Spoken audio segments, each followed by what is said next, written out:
Hey guys. Um, so I didn't make any videos yesterday like I said I would. My bad. I kind of I just didn't feel good, so I didn't do them. And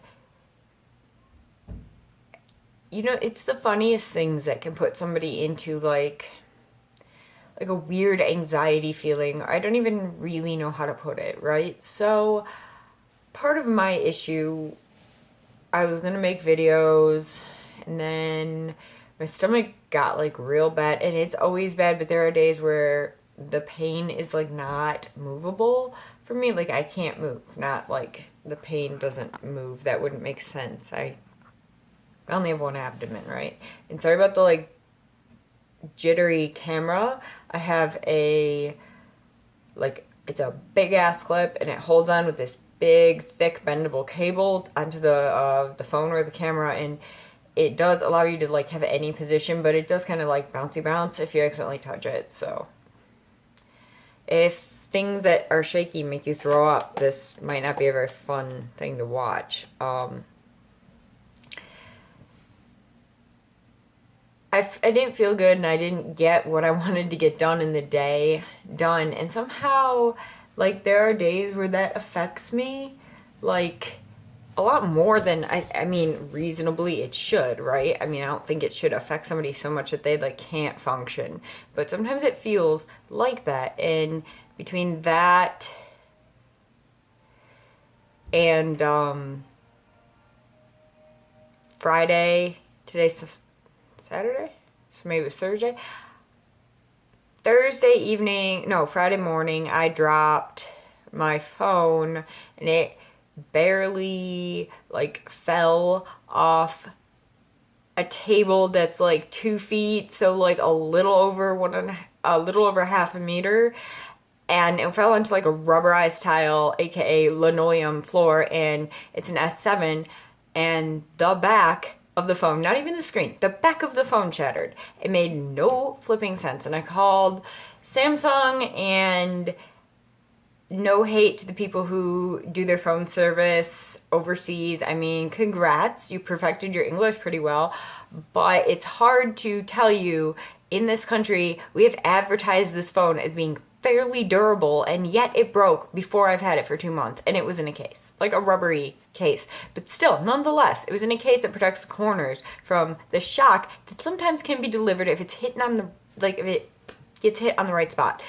So either way, they were just like, no, that voids the warranty. You have to send it to us if you want it fixed, and it's going to be like $75 plus whatever you pay in shipping and tax, and they don't know what it is because they're not here.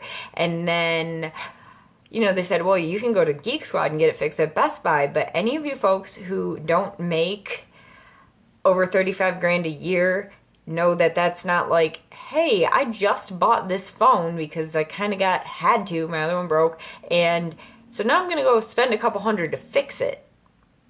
No. And plus time. So I took it to a phone place, and they're going to fix it, and it's just like, it can't be done immediately. But for some reason, when I break things or something happens like that, it becomes impossible for me to do any other things, because for some reason my brain goes into like, oh, and I bet that lawyer is going to hunt you down because you haven't paid in full on the divorce lawsuit, which the thing is that I don't even make 15 grand in a span of 3 months. So I'm paying what I can pay, because for some reason the fact that I'm on disability is still okay. And I mean, I make way below the poverty line, and they still ruled that I had to pay that fee, even though I wasn't the one who had all kind of undiagnosed mental illness and anger issues that was basically making my life, and at some point would have been my son's life, a living hell, right? So anyway, all of those things go through your mind, and then you're like, my mind, not your mind. I don't know you. I wish I did, but I don't. Subscribe, maybe we can talk one day. But my issue is that I just feel like I go into a bad place. Like, it seems like not there's two ways you can look at it. It seems like sometimes, like, nothing makes me seem like I'm in a bad spot, right? And then there's other times where it seems like the littlest thing can just, like, tick me right off, right into that spot where it's like, oh, and you are bumping the camera. And you are, you know, unable to be okay with things or whatever. You can't handle anything. You go downhill like 1,000 miles an hour, and it just feels like that sometimes, you know? But for me, it feels like that, like, one small thing triggers me feeling inadequate, or actually, I think what it does for me is it more triggers this feeling where I'm sitting there going, I can't handle if my phone breaks, because I can't really afford to fix it. So what do I do if my car breaks? What if I do, you know, and we're facing some mortality issues on, not as so much my side, because I don't think I'm infallible, okay? But I clearly have stuff going on, and I think about it, but I don't think I think about it as much as I do where, like, I'm not going to spread a huge amount of, like, stuff on other people's lives who are not saying they want to be part of, like, the internet. But my son's dad has some health issues that, I mean, let's be honest, they're preventable on so many levels. But I'll just put it this way, like, if you're 40-something, like, early 40s, and you have congestive heart failure already, it's not boding well for you. And he almost pays, like, that would be half, a roundabout, the money I managed to even get a year if he passes. And I don't want to say it's all about money, because also then my son wouldn't have a dad, and that would be really rough for him. I mean, it's just not fair. But in this specific scenario, for me, it is a monetary thing, because I'm sitting there going, God, like, what if my car breaks? What if for some reason I lose where I live? What if, you know, anything like that? And then it just, I don't know why it spirals for me. I don't understand why I can't just be like, oh well, I can get it fixed for a little bit of money and it's all fine. Instead, I'm going, I bought a phone brand new, so I'm gonna have to deal with this phone for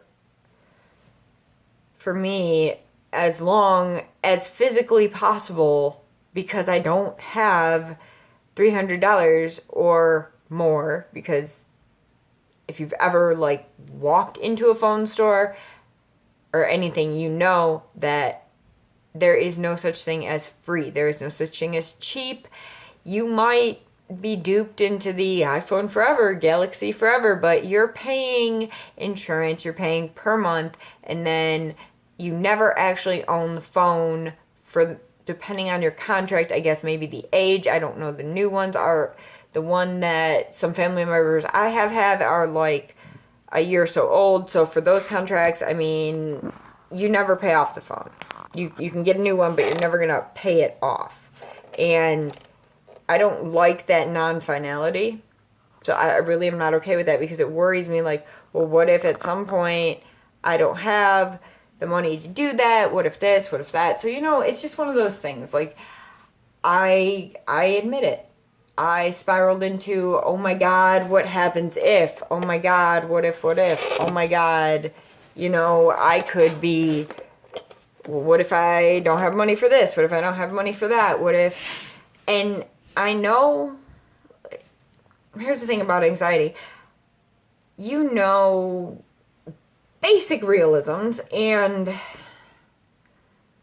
you know most people at some point are able to recognize when they're, like, just being a little bit, I mean, if we put it in terms of, like, every other person who isn't the person with anxiety, you're being foolish. But considering I have anxiety, I'm not calling you foolish if you do. I'm just saying, you know you're being that way. I mean, unless you haven't realized that's your issue, you know you're being that way, but you can't really help it. You are terrified and you don't know why, and you don't know why you can't turn it off. You know why you're scared. You don't know why you can't be like a little more realistic about things. Like, let's face it, at least for me, my anxiety could be theoretically realistic. I mean, we gotta be honest here. Theoretically, my car could break and my phone could break at the same time. Theoretically, I could lose where I'm living and also have my car break. Theoretically, I could lose Social Security, barely pay where I live, and be too sick to work. You know what I mean? It's possible. But realistically, at the moment, it's not. And I don't know. Maybe I'll get better at just working through it and talking when I need to, instead of waiting a day.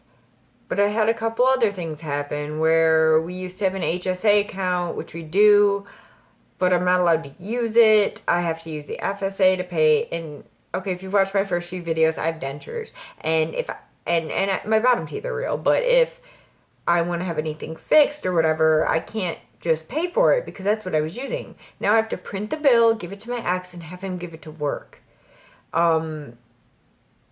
If you've literally ever been, especially to a dentist, but a lot of doctors do it now too, they're not cool with that. They want to be paid now. So it's kind of restricting me from getting things that I might need to get done because my top dentures are 2 years old, but they were like fast makes, so they're too thin in places, and they're probably gonna have a hole at some point soon in them, and I don't have $1,500 to $2,000 for this. I don't. And I recently found there's a lump inside of my mouth that was there before, and it seems to be growing. I know that sounds TMI, but there's no red, no pus, no pain. Technically, it might be what's called a mucocele, which is like where your saliva glands open to your face. Sometimes they get clogged, but you still have to have it like surgically cut open, drained, disinfected, and sewn back. But here's the problem. I don't think dentists do that. I'm fairly certain they're oral surgeons. And in my area, the couple that I trust do not take my insurance. So that would be, and they don't take payment plans because I can't get care credit. Okay, let's just be honest. I can't. I don't have credit to work with for that. So I either have to pay them at once or not get it done.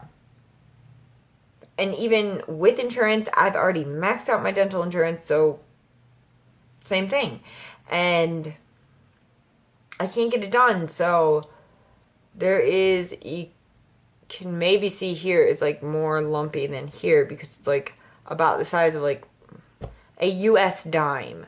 But for the sake of most of the world is not the United States, let's call it a thumbnail with like the width or density, maybe even the size of like a typical garden pea that you get out of a can or a freezer aisle.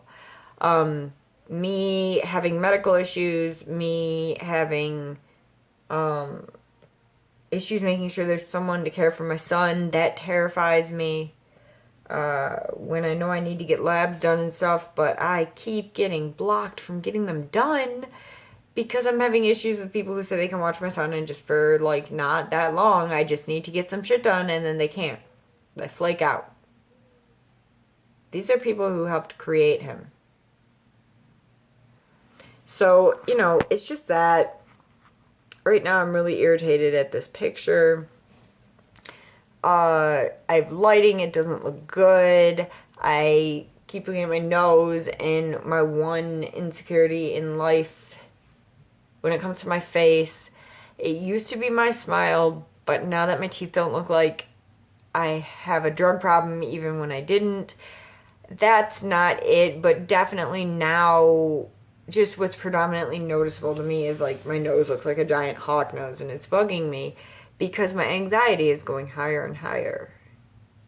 And so everything's bugging me. I'm starting to become afraid of everything. It's crazy. I know what the problem is.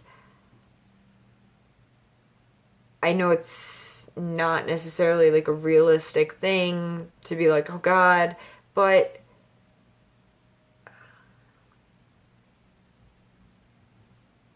like it still happens. Sometimes the anxiety of knowing that the person who's going to be trying to help my son talk is coming next Friday, and that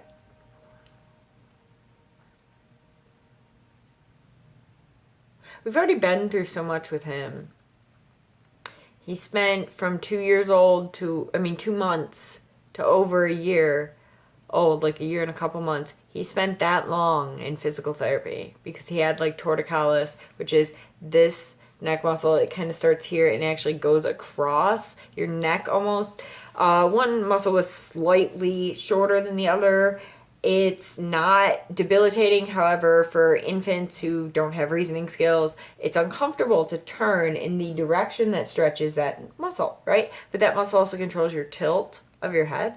So he did not turn his head to one direction. It was always kind of like tilted like that. He had a little bit of a flat head from that, which is a helmet. And hey, parents, if your child has to get a helmet for the plagiocephaly, it's really not that bad. He had it, it started in May. He had it all summer. And it wasn't that bad. I was so terrified how awful it'd be. He'd hate it and everything else. He didn't get that helmet till he was 6 months old, and he didn't like it at first, and he got over it. So it's actually just if you're having that, it's not that bad. But what I'm saying is, like, he's had medical things. He has a kidney that's larger, so they're always checking it. But every time they want to check it, every time they get like, we need to have another scan, and they're really just doing it to like make sure it's still the same or it's still working. It terrifies me. It sends me back into like the anxiety that I had when I was pregnant with him, and the high risk doctor I had no real tact or skill at being she was just like, if it was a person for her own health, we'd call it a hypochondriac. And just, I don't even want to think about it because it was such an awful time. I would have loved to be like the time while I was pregnant. I would have loved to be happy the time when he was born, the whole time. But it wasn't postpartum depression. It was situational issues. And so it wasn't, and I sadly don't like to think about it. But nevertheless, the stress that's causing me like issues right now really has to do with like, I know they're coming. I'm worried that they're going to slap a label on him. And in America right now, I worry about him having any, even if it's not his intellectual abilities, but any label slapped on him that could give him a harder time in life. Because I desperately want to see him succeed and be happy and not struggle the way, I'm struggling or people I know have struggled. So I worry about that. Sometimes it terrifies me. I don't know why he doesn't talk, you know what I mean? Like, I'm worried that we're going to find something where it's going to be really hard to deal with and maybe he'll never talk, and I'm a highly verbally expressive person, so it worries me. And while I'm thinking about that, I start thinking that, this teacher's going to come every week and my house is going to have to look really good because I'm afraid they're going to think I'm a terrible parent. And no matter who tells me, like, that's not possible, your house is neat, you do everything for your son, why would someone think that? Because anxiety. Because I got medical issues. Because he's got issues now that I'm worried are medical, because they cited one of his things that he needs special education for is because he's a picky eater. And although it would be wonderful to not have a picky eater. I've already had experiences in my life of judgment or marring on my ability to do things or whatever because of things written on paper by doctors. So, you know, it's a little terrifying. I mean, it just is. I'm sorry, this phone. So anyway, that's the anxiety I'm dealing with right now. I think I hear my son getting up, and for me, that means it's time to cut the cameras. I'm gonna go try to make his day happy. Because he got home from his dad's house and he was a little sad. It's a 2-year-old thing, you know, they're sad about everything. So I need to go comfort him. You guys, if you're feeding off my anxiety, please stop watching. If you want to know something, comment. If you'd like to subscribe. I think that even if you don't, me talking through it makes me feel better, and hopefully it'll make you feel less alone. So hold on, take a deep breath, close your eyes, breathe out. When you open your eyes, you will still be here. And even if you don't want to work on your like challenging things right now, like I sometimes do not actually act on the things I know I need to do to make myself feel better, you are still here. It is okay. Unless you're like about to be arrested, sometimes you need to just, you know, even if it's just 30 minutes, take a little time. Every day that you wake up, you grace this world with your presence, and regardless of how you feel about it, your presence is needed, so you are not alone. I will talk to you later. Bye, guys.